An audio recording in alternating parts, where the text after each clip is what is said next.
Voilà, maintenant que nous avons paramétré et réglé notre logiciel Excel et éditeur VBA, nous allons créer une petite interaction entre notre feuille projet via notre éditeur VBA. Donc nous allons ouvrir l'éditeur. Voilà. Donc ici j'avais fait un petit essai, hop, je vais tout enlever. Voilà, donc on démarre ici.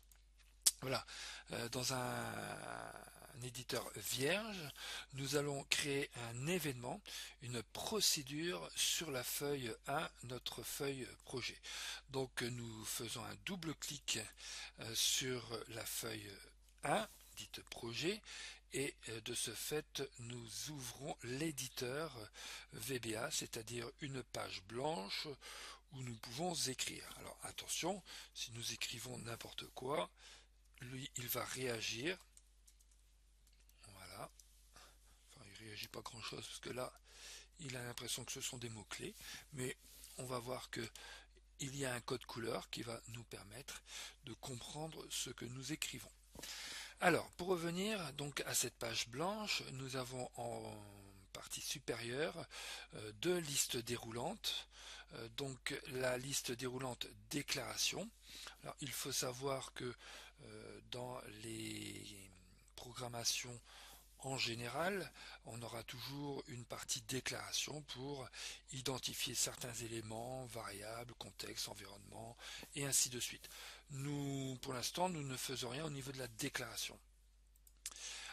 Ici, étant donné que nous sommes sur, on va dire que c'est un objet de classe, classe de type feuille, nous avons ici possibilité d'identifier la classe de l'objet, donc ici en l'occurrence worksheet, donc la feuille.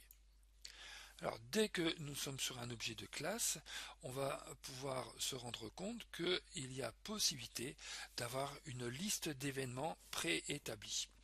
Donc on peut, suivant l'événement choisi, programmer, instruire son code, voilà, dans la partie de l'événement identifié.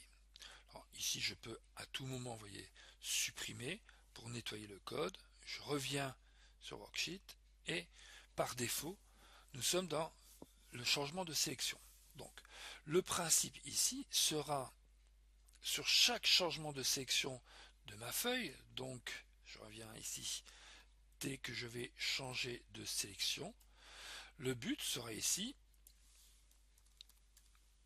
de compter le nombre de changements de sélection. Voilà, tout simplement. Donc c'est un peu un calcul en itération, c'est qu'à chaque fois ici, on va avoir 1, 2, 3, 4 et ainsi de suite. Bon, je vais profiter pour faire une petite mise en forme. Voilà. Donc on aura ici par exemple le chiffre 1, puis après le 2 et ainsi de suite. Donc le principe sera d'envoyer un chiffre et après, dans le chiffre mis dans la cellule B2, de le récupérer et de l'additionner à la valeur 1. De cette façon, on va implémenter ou oui, implémenter la valeur. Donc je reviens sur la feuille d'édition VBA. Voilà. Alors oui, je vais revenir vite fait. Voilà, je reprends cette petite phrase. CTRL C, échappe, je reviens de l'autre côté et je vais mettre un commentaire. Alors il est important de mettre des commentaires dans le code de façon à savoir à quoi sert ce code, en quoi consiste ce code et voire parfois mettre certaines spécificités liées au code. Donc un commentaire va toujours commencer par ici un apostrophe. Voilà. Donc si je valide, je passe à la ligne suivante et le commentaire est écrit en vert. Alors on verra tout de suite que si le commentaire n'est pas en vert, voilà, il y a erreur, hein, parce que l'éditeur VBA regarde ce que l'on écrit. Donc ici, il ne comprend pas. Donc il va mettre un message d'erreur qui peut être explicite, voire des fois généraliste, donc pas du tout explicite. Je dois comprendre ici, bien sûr, qu'il manque un apostrophe. Ok. Donc maintenant, je dois identifier l'objet dans lequel je vais afficher la valeur 1. Donc l'objet est une cellule. Alors, en VBA, la cellule fait partie d'une collection puisqu'elle est dans une feuille, et cette collection de cellules sous VBA s'appelle range. Voilà. Donc nous avons l'objet range qui peut comporter bien sûr une plage de cellules, et la plage de cellules la plus petite consiste à une seule cellule. Donc on va mettre dans les arguments de range l'adresse. Donc l'adresse sera une valeur textuelle. Donc si elle est de nature textuelle, il nous faut impérativement l'encadrer de guillemets. Donc nous avions vu que c'était en adresse B2. Voilà. Donc voilà, j'ai identifié l'objet. Dans les paramètres de l'objet, j'ai identifié l'adresse. Et maintenant, je vais lui donner sur le nom de la propriété sur laquelle je veux intervenir. Donc je veux rajouter la valeur 1. La valeur 1, dans son intitulé, c'est bien valeur, donc c'est .value. Voilà, donc j'ai ici la valeur. Alors, quand vous saisissez avec le point, vous avez automatiquement l'assistant qui vous liste les propriétés ou méthodes disponibles en fonction de la nature de l'objet. Alors bien sûr, il ne faut pas faire de faute de frappe sur le nom de l'objet en lui-même. Ok, donc lui, il est égal à quoi? À 1, mais si je mets 1, j'aurai toujours la valeur 1. Donc en fait, je vais reprendre ceci, je vais copier, et je vais ici le coller. Donc à mon adresse, donc à l'objet range B2, je vais ajouter la valeur 1, donc c'est bien plus, et non pas égal, voilà. Donc petite parenthèse, vous avez pu remarquer que j'avais écrit ici, voilà, je vais le refaire, toute mon écriture, je l'ai mise en minuscule. Alors, c'est un conseil, mettez tout en minuscule de telle manière que quand vous allez valider, si l'objet est reconnu, il passera en majuscule. Voilà. Donc, je peux ici remettre en minuscule et faire volontairement une faute de frappe. Par exemple, je vais mettre un S. Si je valide, moi, il le passe aussi quand même. Ben voilà. Je fais un bel exemple. Donc, voilà, je fais vraiment. Voilà, donc là, si je fais une faute de frappe, ici, il ne reconnaît pas, alors il prendra peut-être ça comme une variable objet, ou ainsi de suite, ou une variable tableau, mais il ne reconnaît pas l'objet, donc il ne bascule pas en majuscule, donc c'est une aide visuelle qui vous permet de vérifier dans un premier temps les fautes de frappe. Voilà, range, ok. Donc voilà. Alors maintenant, je vais ici bien sûr enregistrer. Donc je rappelle que quand j'enregistre dans le projet VBA, j'enregistre en même temps tout le projet. Donc le projet comprend aussi bien sûr le classeur Excel. Donc je vais basculer de l'autre côté. Voilà. Et je vais changer de sélection. Voilà. 1, 2, 3. Alors même quand je fais une section multiple, tac, voilà. Alors je vais essayer autre chose. Je vais faire une section multiple et dissocier. Voilà, donc ça marche, quelles que soient les sections. Alors bien sûr, je peux venir ici et vous pouvez remarquer qu'il n'y a aucune formule. Donc je peux supprimer la valeur et repartir. Voilà.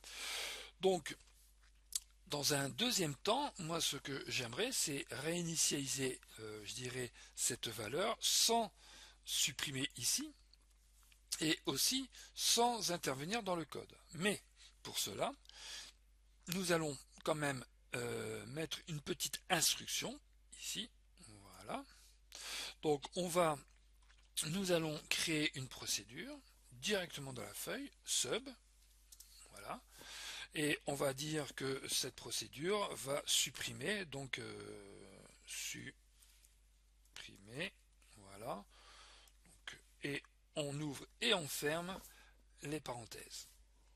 Donc ici, on est bien sur une procédure qui ne va pas s'enclencher sur un événement opéré sur la feuille Excel, comme ici nous avons une opération qui se fait à chaque changement de section. Par contre ici, on va réinitialiser donc la valeur quoi? La valeur B2. Donc je prends ceci et je vais dire que ceci, par exemple, est égal à 0. Tout simplement. Alors, CTRL S, on enregistre. Maintenant, comment je vais appeler cette procédure? Rappelons que ici, elle est appelée automatiquement dès lors que nous changeons de cellule. Donc c'est un événement propre à la feuille. Alors, pour appeler une procédure indépendante, on va prendre l'onglet développeur. Et dans l'onglet développeur, nous avons ici la petite valise qui va nous permettre d'ajouter des contrôles. Alors ici, vous avez le bouton. Voilà, on va prendre un bouton et on va cliquer dessus n'importe où dans la feuille. Voilà. Et par défaut, ici, il va vous proposer d'exécuter une macro-commande. Alors, soit la macro-commande existe et vous la choisissez ici, soit vous en créez une nouvelle, soit vous faites un enregistrement. L'enregistrement, on le verra par la suite. Alors, très important, si vous avez plusieurs classeurs ouverts, vous pouvez très bien utiliser une macro-commande d'un autre classeur, d'un autre projet.